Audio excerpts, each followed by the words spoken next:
Now moving on, Nigerians can now look forward to a great and economically rewarding year as the federal government is set to launch a massive consumer credit system in the country.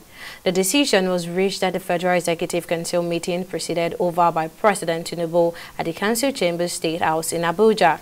Chief of Staff to the President, Femi Gbajabiamila, has been appointed to lead a committee that will make the scheme become reality. The committee includes the Budget Minister, Attorney General, Minister of Justice, Finance, and Coordinating Minister of Economy and Finance. Our correspondent, Oge Ukekwe, has more on the story. FEC's approval of the consumer credit scheme comes amid serious economic hardship caused by a series of policies recently implemented by the federal government in its effort to stabilize the economy. The government says it recognizes the importance of consumer credit and its linkage to market efficiencies.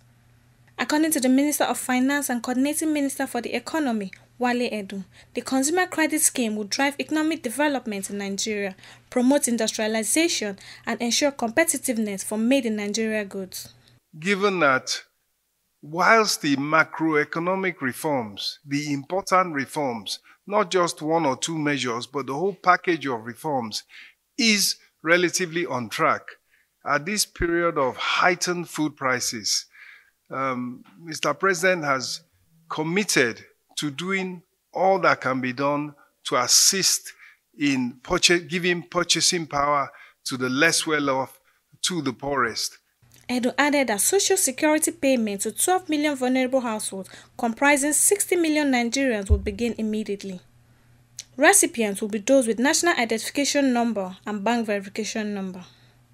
The social security payments will be extended to graduates from NCE and upward to alleviate the pains of economic adjustments.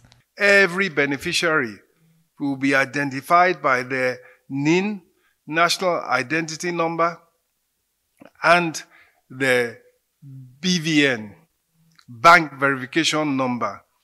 And so therefore, payments will be made into bank accounts or mobile money wallets, so that whether it is before or after, there is verification of the identity of beneficiaries. Each person that receives 25,000 naira for a total of 3 months will be identifiable. Even after they have received the money, it will be clear who it went to and when it went to them. On his part, Minister of Education Tahid Mama highlighted the Council's decision regarding the implementation of the Integrated Personnel and Payroll System, as well as funding of tertiary institutions and research institutes.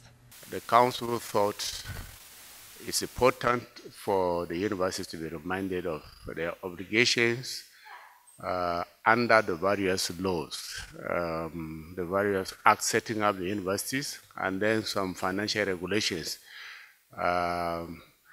post-IPPS.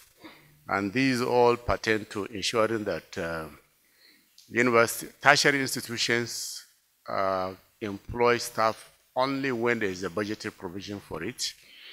And there's also a ratio between academic and non-academic staff, which must not be breached, is 1:5, as prescribed by the Universities Commission.